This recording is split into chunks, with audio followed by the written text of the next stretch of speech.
el circuito capacitivo. No lo borro porque después vamos a repasar lo que vimos antes. El circuito capacitivo entonces es un capacitor de capacitancia C que está conectado a la misma fuente de tensión alterna que los otros circuitos del tipo E0 coseno de omega t. Si aplicamos la ecuación de Kirchhoff a este circuito, ¿cómo sería la ecuación? Sería E0 coseno de omega t menos la caída de tensión en el capacitor igual a 0, o lo que es lo mismo, que la caída de tensión en el capacitor es igual a E0 coseno de omega por t. Pero resulta que a mí también acá me interesa conocer cuánto vale la corriente que atraviesa ese capacitor. Entonces, como la corriente era la derivada de la carga con respecto al tiempo, entonces tengo que derivar esta carga y voy a decir la derivada de la carga, esto va a ser, quiere decir que la carga es C por E0 coseno de omega t, ¿sí?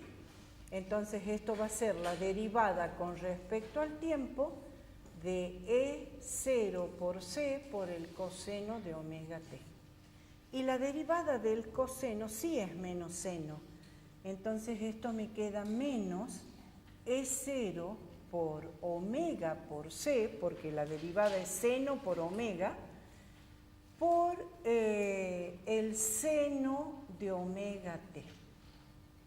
Con lo cual, si graficamos la caída de tensión en la corriente, que atraviesa el capacitor, está retrasada en un menos seno. Es decir, acá va a venir para este lado, ¿sí? ¿Se entiende lo que quiero dibujar? Está atrasada en un menos seno, y se los demuestro acá.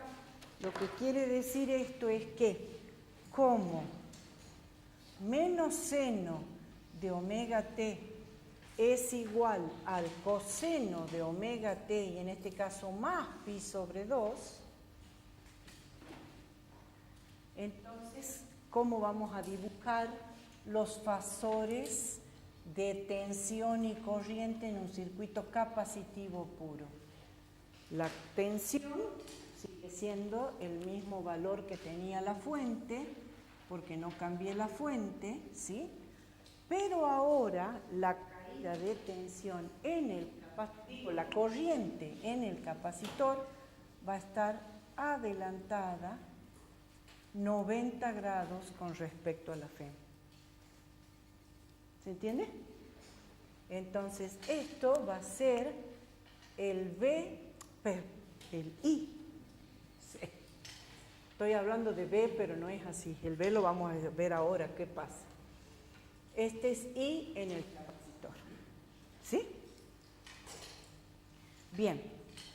Pero fíjense que acá quiero hacerles ver que cómo me quedó la ecuación de la corriente. La ecuación de la corriente en función del tiempo del capacitor me quedó menos E0 por omega por C.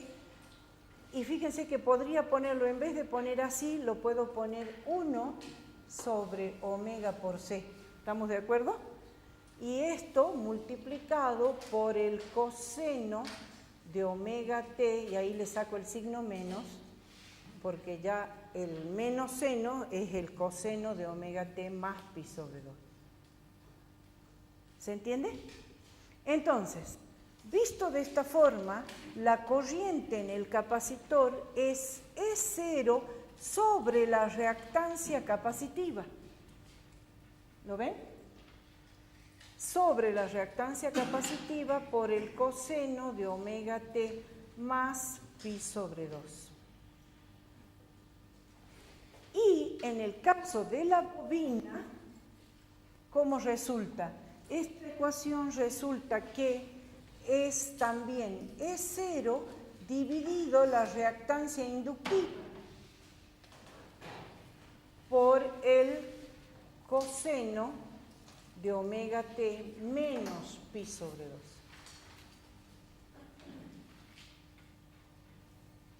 ¿Se entiende? Entonces ya estamos trabajando de la misma forma que hemos visto hace rato con la impedancia. Sí. Porque fíjate que acá está omega por c multiplicando a E0. Y como quiero que me quede en función de la reactancia, entonces lo paso como dividiendo. ¿Está bien? Bien. ¿Se entendió hasta acá? ¿Sí? Bien. Entonces ahora veamos cómo es la caída de tensión en estos dos elementos para que después trabajemos con los tres elementos juntos. Habíamos dicho entonces que la caída de tensión en la bobina era L por la derivada de I con respecto al tiempo. O sea que esto es L por la derivada de esta ecuación con respecto al tiempo. Entonces va a ser L por... A ver, que me fije bien para que no... Sí.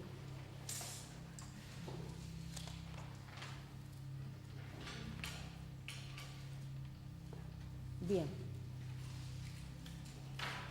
Entonces, resulta que la corriente es esta, ¿sí? Y esto es lo que tenemos que derivar. Entonces me queda que la caída de tensión en la bobina va a ser E0, porque el L se me va a simplificar con el L de acá, la derivada del coseno va a ser el seno, entonces acá va a resultar E0 por el coseno de omega t más pi sobre 2. No estoy haciendo todos los pasos de la derivada, ¿no?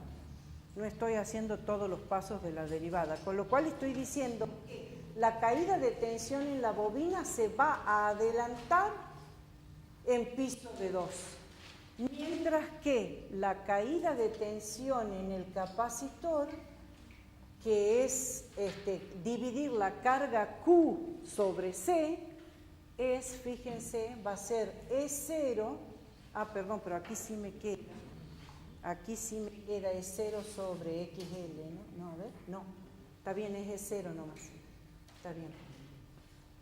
Acá me queda E0 por el coseno de omega t menos pi sobre 2.